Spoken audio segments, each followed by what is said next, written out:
मैं आ गई हूं केपी साहब, मगर ये मत सोचना कि मैं तुम्हारी मर्जी से आई हूं। मुझे यहां मेरी मजबूरी लाई है। पति पत्नी के लिए भगवान होता है और मैं अपने पति के लिए कोई भी कुर्बानी देने के लिए तैयार हूं। बोलो, उन्हें छोड़ने का क्या लोगे? बोलो, जवाब दो। तुम्हारा ईमान धर्म तो बिजनेस है ना? बोलो, क्या उतारूं? कंगन, ये मंगलसूत्र, या फिर ये?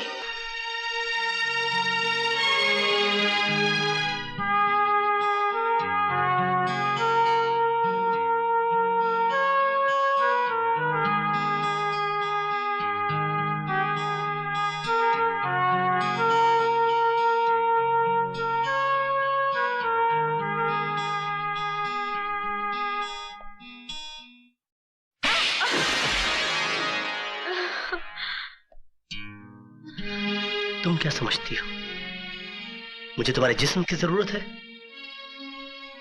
तुम्हारे शरीर की भूख है मुझे?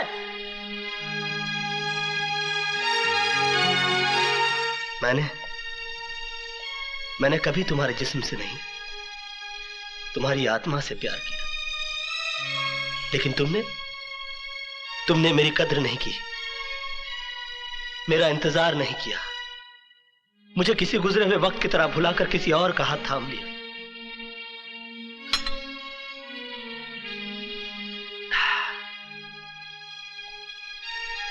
प्यार हम दोनों ने किया, मगर तड़पना सिर्फ मेरे नसीब में आया।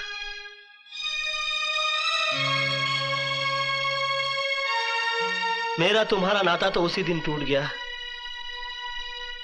जिस दिन तुम्हारी शादी हुई। मैं उस दिन तुम्हारे घर अपनी मोहब्बत का इजहार करने नहीं गया था, अपने दर्द, अपनी तड़प का हिसाब मांगने के लिए नहीं गया था, बल्कि उस रात पार्टी में हुई इस गलती की माफी मांगने के लिए गया था जो तुम्हारे जुदाई, तुम्हारे सोग में चोट खाए मेरे दिल के हाथों हो गई। लेकिन तुमने मेरे जज्बात को नहीं समझा, मुझे कोई गिरा हुआ या घटिया आदमी समझकर धिक्कार दिया। मैंने तुम्हारे साथ जो भी किया वो बदला लेने के लिए नहीं किया, बल्कि तुम्हें इस बात का एहसास दिलाने के लिए किया कि तुम जो सोच रहे हो वैसा नहीं है। मेरे मन में कोई खोट, कोई पाप नहीं है।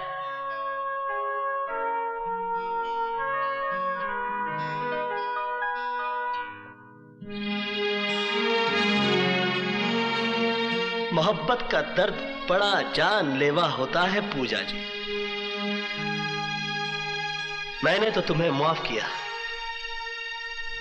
मगर दोबारा कभी इंसान का जन्म मिले तो मोहब्बत जरा सोच समझ कर कीजिएगा।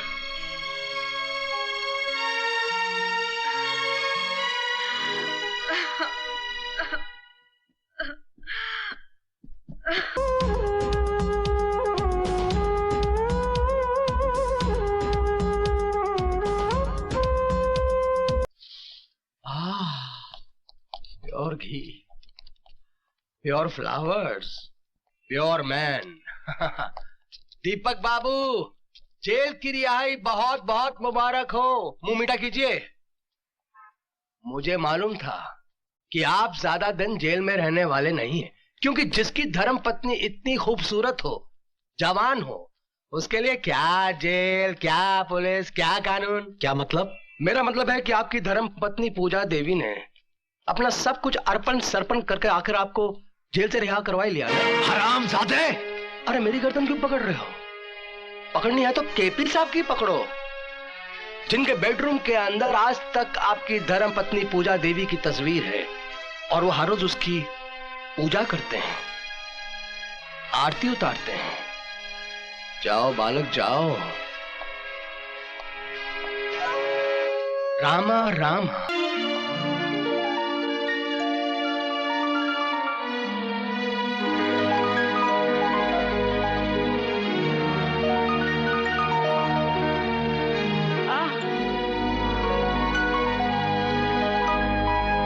बेटे, नाच को आंच नहीं, तेरी सच्चाई आखिर अपना रंग ले ही आई। नहीं बाबूजी, मैं अपनी सच्चाई के बूते रिहा नहीं हुआ। मेरी रिहाई कराने के लिए आपकी बहू ने कीमत चुकाई है।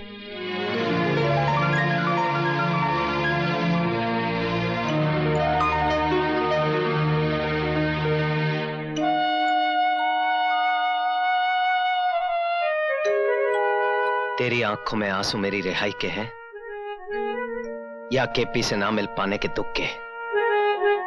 दुख के ही होंगे, क्योंकि तू कृष्ण प्रसाद से प्यार करती है।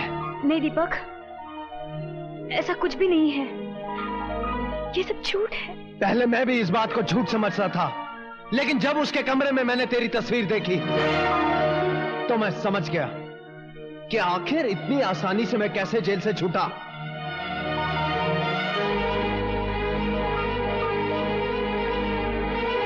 भरी पार्टी में उसका तेरा मुंह चूमना, मेरी गैर हाजिरी में माफी मांगने के बहाने तुमसे मिलने आना, मेरे विरोध करने पर मुझे जेल भिजवाना, ये तुझसे कृष्ण प्रसाद का प्यार नहीं तो और क्या है?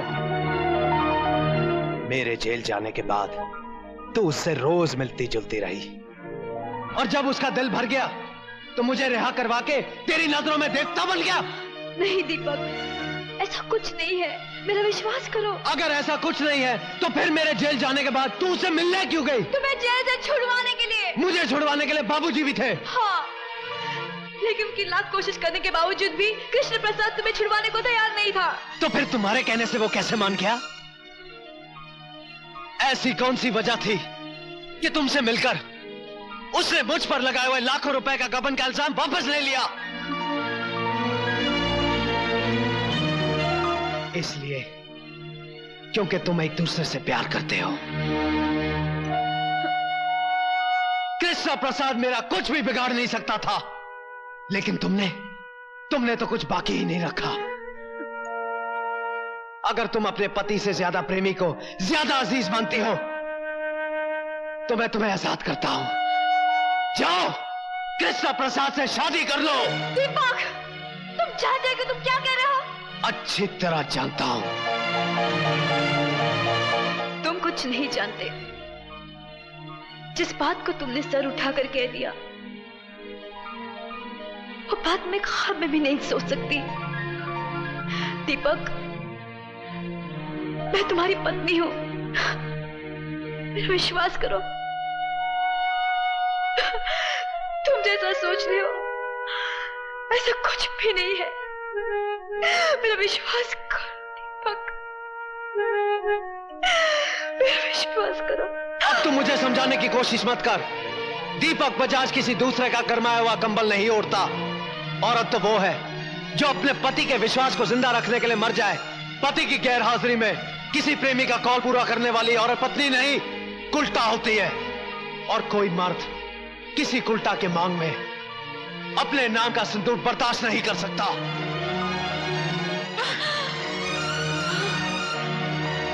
दीपक, तुम बचाओगे।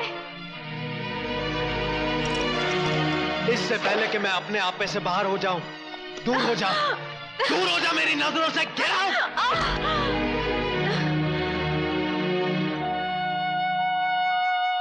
दीपक, औरत उस वक्त तक सीता सावित्री होती है जब तक उसका पति राम और सत्यवान होता है। जिस दिन ये मर्यादा टूटती है ना, औरत एक ऐसा उलझा हुआ सवाल बन जाती है जिसे कोई मर्द सुलझा नहीं सकता।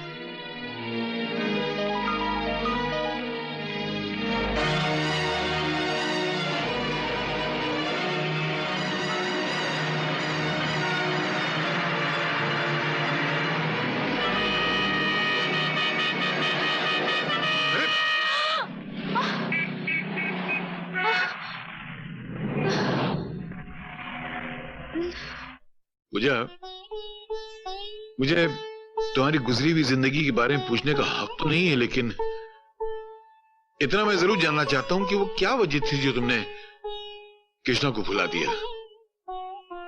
मैंने इसलिए भुला दिया क्योंकि मेरी शादी दीपक से हो गई थी। हाँ, लेकिन तुमने दीपक से शादी की क्यों? प्यार तो तुम कृष्णा से करती थी। हाँ, लेकिन उस प्यार की वजह से कई जिंदगियां खराब हो रही थी। मान सम्मान समाज सबकी कसूरवार हो गई थी मैं। कृष्णा के इंतजार में मैं इतना जली कि अगर पत्थर भी मेरी जगह होता तो वो भी राख बन जाता, लेकिन मैं राख नहीं हुई क्योंकि मुझे उम्मीद थी कि वो एक दिन आएगा। 5 साल हो गए, ना वो आया ना उसकी कोई खबर। फिर मेरे माँ बाप मेरी शादी को लेकर परेशान हो गए। एक दिन कृष्णा का खत आ गया जिसमें लिखा था, मुझे भुला दो। तब मेरे इंतजार करने का बहाना भी खत्म हो गया। फिर लड़की तो होती ही है त्याग का जहर पीने के लिए। मुझे खुशी खुशी अपने माँ बाप के फैसले का जहर पीना पड़ा। तो क्या तुम्हें कृष्णा का दूसरा खत नहीं मिला? कौन सा दूसरा खत? कृष्णा ने मुझे कितने खत लिखे ये मैं नहीं जानती, लेकिन 5 साल में मुझे सिर्फ एक ही खत मिला। वो भी मेरे डैडी ने मुझे दिया था।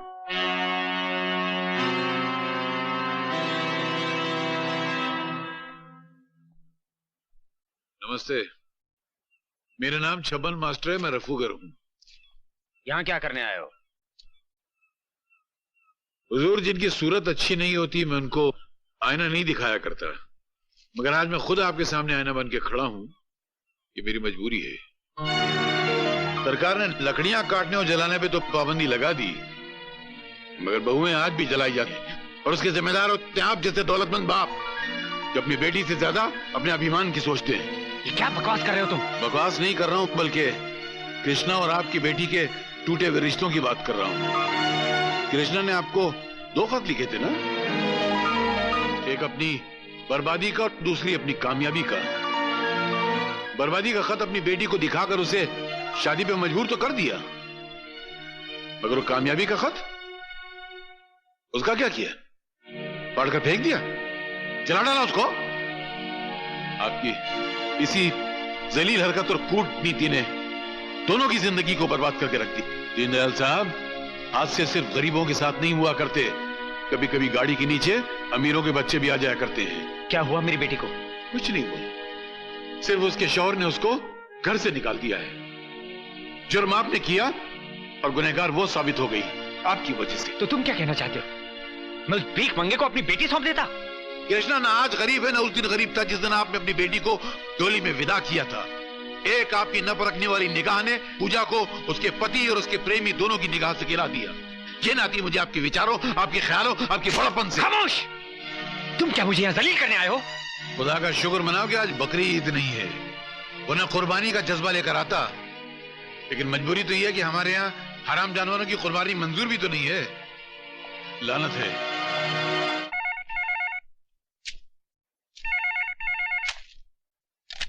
धर्मदास, मेरी बेटी कहाँ है?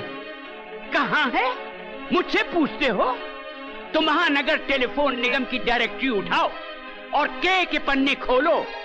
केपी ग्रुप ऑफ इंडस्ट्रीज के 40-50 नंबर होंगे और कहीं न कहीं अपने आशिक कृष्ण प्रसाद के साथ एंगेज्ड होगी तुम्हारी बेटी। बदमाश! कहाँ है मेरी बेटी पूजा? कहाँ छिपा रखा है तुमने उसे? कृष्णा, आग और तेल का खेल बड़ा घटिया होता है। मेरी बेटी की गृहस्थी बर्बाद मत कर। कहीं दिल का मरीज तो नहीं है? इसलिए पूछ रहा हूं कि अब जब मैं चिल्लाऊंगा तो कहीं तेरा दम ना निकल जाए। कृष्णा, चिल्ला मत! ये सवाल मुझे तुझसे पूछना चाहिए था कि मेरी पूजा कहाँ है, मगर मैंने तुमसे पूछा कि तुमने उसकी शादी किसी और से क्यों कर दी। चाय की खेती करने वाले अमीरजादे, जितनी तुम्हारी साल भर की कमाई है उतने रुपयों के सर्फ और साबुन से मेरी हवेली के फर्श धोए जाते हैं। नजर उठा के देख इसकी ऊंचाई की तरफ। जब तक तेरी नजर इसके घुमट तक पहुंचेगी तेरे कांधे से तेरा सर नीचे गिर जाएगा। तू क्या समझता है कि मैं यहां पर बैठा पूजा की जुदाई का शोक मनाता हूं, उसका मातम मनाता हूं? नहीं, टाइम नहीं है अपने पास।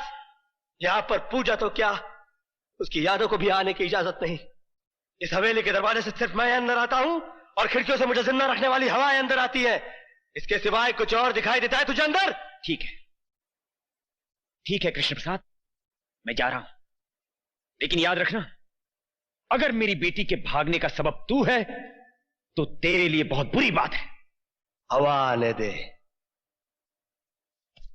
तखलिया।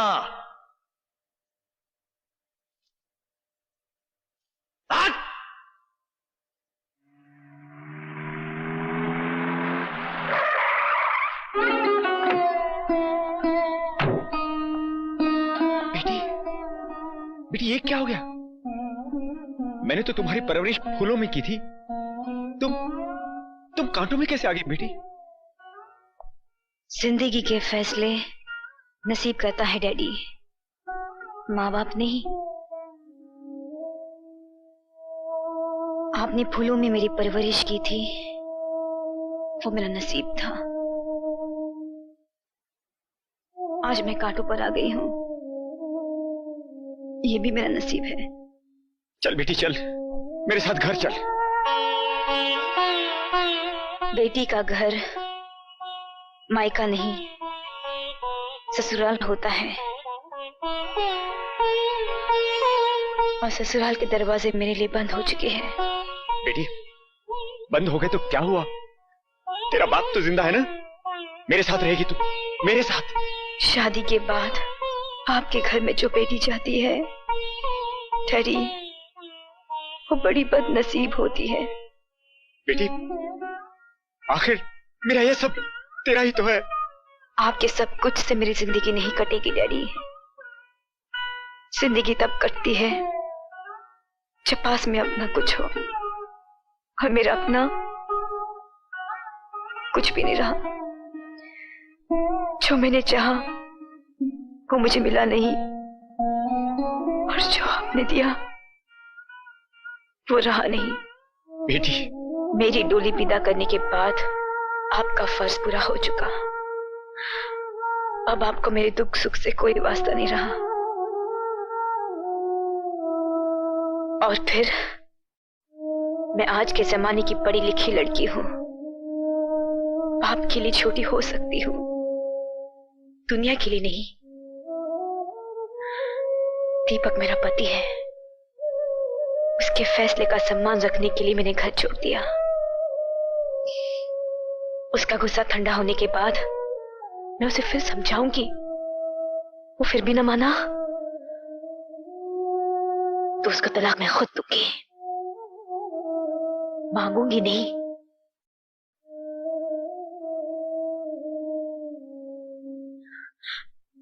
मुझे अपने हाल पे छोड़ दीजिए। लेकिन बेटी ये सब कुछ तुम मेरे साथ रहकर भी तो कर सकती हो। दीनदयाल साहब, बच्चे जब तक माँ बाप की गोद से उतरते नहीं है तो चलना सीखते नहीं है। इन्हें चलना, चल के गिरना, गिर के संभलना, संभल के फिर चलना, इसका मौका दीजिए। ये आपके औलाद है, आपके सारे हक हैं इस पर, लेकिन इसकी तकदीर का फैसला आप करें, ये हक नहीं है आपको। इसलिए बेहतर है कि आप यहां से चले जाइए।